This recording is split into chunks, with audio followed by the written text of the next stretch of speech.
and you mentioned the two people, the key Republican Lugar and the key Democrat Pell teamed up to go along with not looking at this question, putting the question of troop withdrawals off for at least a year. I think it's wrong. You're saying to somebody, you can continue this for a year, and then we're going to look at it for a year from now. And so a year from now, they'll start negotiations. They're not fools. They'll wait 11 months, and with the last month to go, then they'll start and they'll say they're talking. Instead of holding them to a schedule, and what we said is that our amendment would have required the president to certify that they are engaged in a process of reducing the numbers of troops there, and that this was taking place. The administration, as well as the leaders on the Democratic and Republican side, opposed it. And so we're going to have to look at the question 11 months from now. Now, you heard me make a commitment. And when I say something, I'm not afraid. I follow through. You know, I will do it. I will shut them down. They will have to get cloture. I'll do a filibuster or whatever else I have to. Why? Because I feel very strongly. I'm not going to allow this to continue indefinitely. So they've passed the legislation the way it is. They'll get this aid, but we'll be back, and it'll be 10 months from now. And if 10 months from now they have not come forth with a program to begin to take those troops out, I will block or do everything I can to keep an aid bill from continuing to give aid to the Russians. And I'll stop it. The president's attitude vis-a-vis Lithuania was disappointing not only to those of us who have direct concerns about Lithuania, but also to the conservative Republicans. You're on your way now to the Republican convention. Can you tell us what positive things this administration has done to shore up democracy in the Baltics or Lithuania specifically? Later rather than sooner, but they did give recognition. They have been, well, you know, it's positive. It is positive. And they finally did come to recognize that it was the forces that Yeltsin represented as opposed to Gorbachev. They are working closer with many of the independent states that heretofore they had looked the other way. Now, part of their desire, and I understand their anxiety, and there was some anxiety, part of their desire was not to undercut what they thought were the forces of democracy best represented by someone at that point in time like Gorbachev.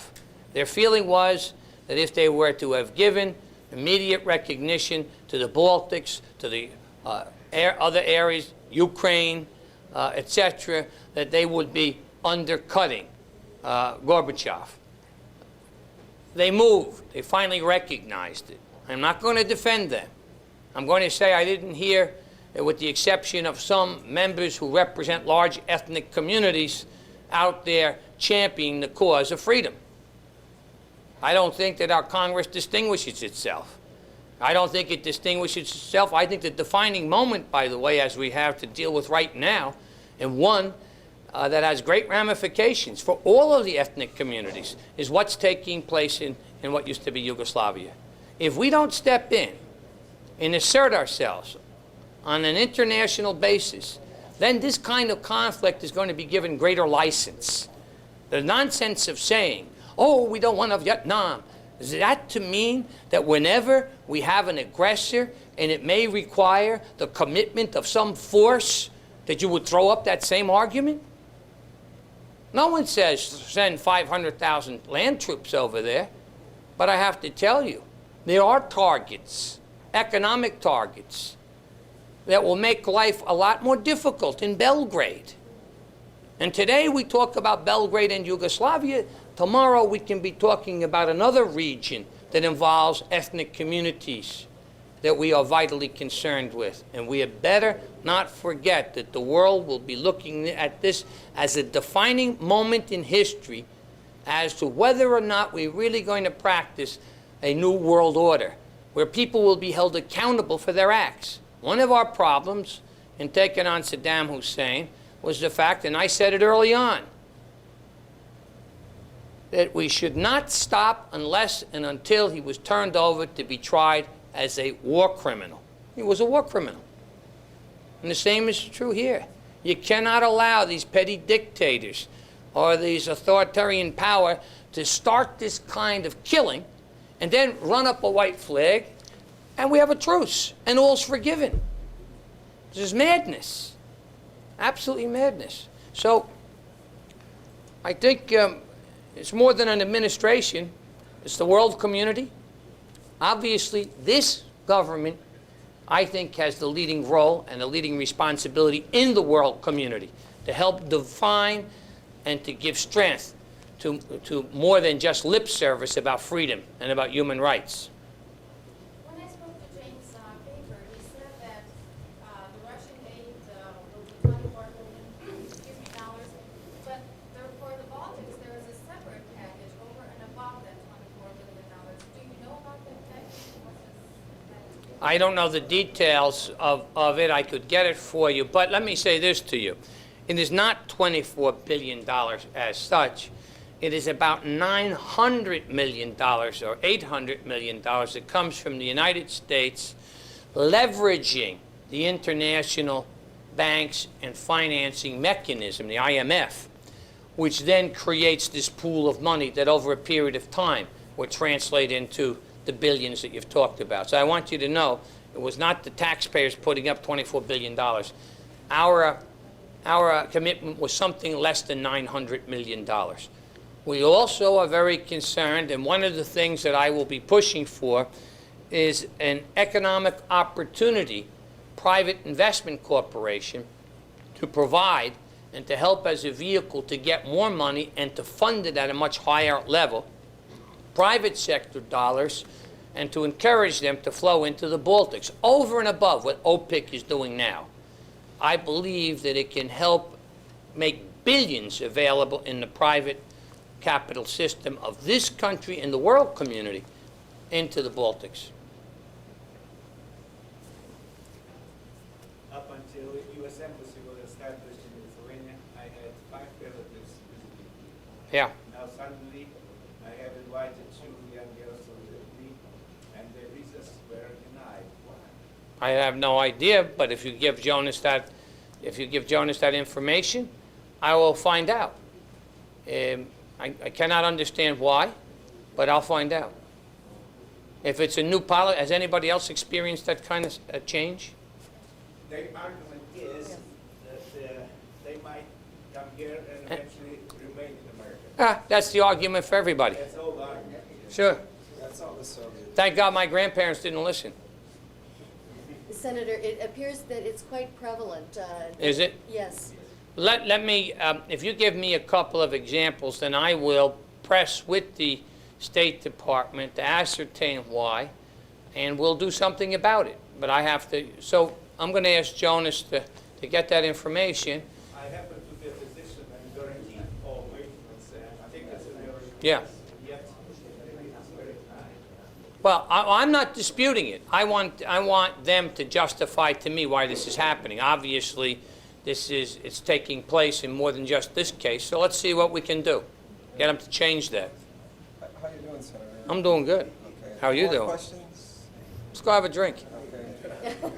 How's the Peace Corps doing in Lithuania? Peace Corps is doing well. We have a new Peace Corps director who has indicated to me, Elaine Chow, that she is making a very special effort in the Baltics, and this is an area that they were going to encourage, that they were going to be pursuing, and that had obviously, this is a new undertaking, but this is a high priority, that I know. Senator, one more question. Sure. I asked Mr. Oh, sure. Oh, our AID programs, absolutely. They're on ground there. They are doing some things. Their funds are limited. They're almost minuscule compared to the tremendous need of modernization. What you really need there is capital. And you've got to encourage, and we could not provide sufficient capital government to government. That's not going to work. You have to open up the channel so that private sector investments will be made. And is there. Now, when you talk about the work ethic that the communities of the Baltics have, they're second to none. There is an infrastructure that is far better than that which exists in other areas. And you have some productivity, etc., and you don't have nearly the reliance on what you call the so-called government industries that Russia has. That's why she is in a much, much more difficult situation than the people of the Baltics. If you get the 140,000 Russian troops out of there, you're going to see some real progress, and you'll see some real dynamism, and you will see investment being made, and you will see, as a result of the cultural ties that we have, the great linkage will result in commerce, in industry, in art, in people coming back and forth. Going to be a terrific thing. I am convinced. I've been there now. I've gotten a chance to meet with President Landsbergis finally there, as well as here. One of the nice things is to see him hailed as a hero, but I really wanted to say to the State Department and the rest, what a bunch of phonies you are, because you denigrated him. You spent a year telling everybody that he was like a mad scientist, huh? And then they greeted him in the Capitol Rotunda, and it was a wonderful, I know some of you were there, it was a wonderful, wonderful thing to see that the greeting that he received.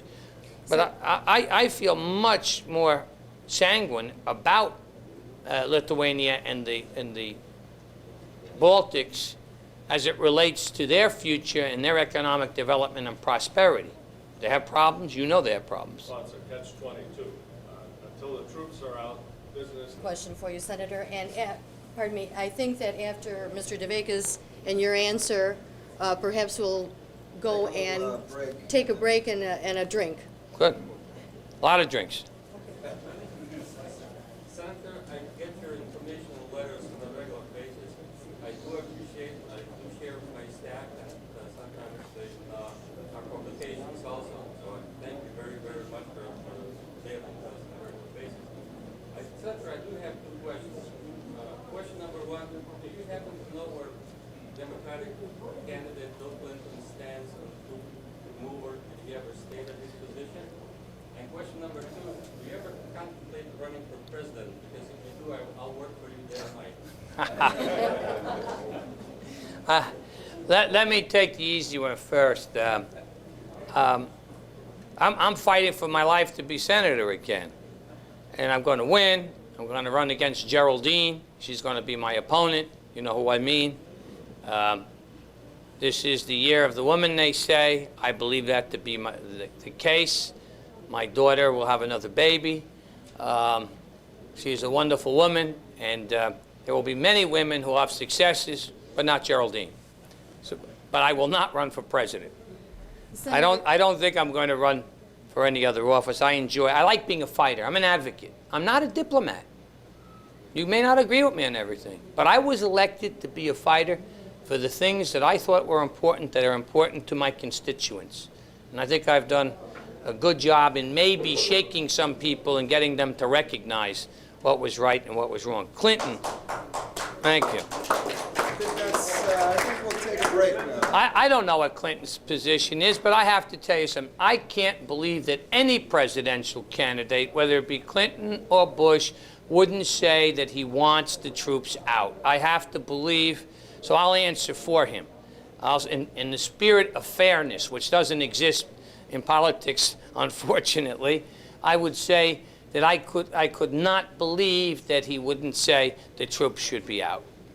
Senator, if you could indulge us, one more question from Reverend Prunskis. Sure. Father? In the name of Lithuanian newspaper, Lithuanian press, I would like to express most sincere gratitude for your dedicated fight for freedom of Lithuania and for such a nice information that you gave to us today. We are grateful and we admire your efforts. Thank you, Father. Thank you very, very much. Thank you all very much. And I make you this commitment. I'm going to continue fighting for the people of Lithuania so long as they continue to be oppressed. And I will be there. Thank you. Thank you very much.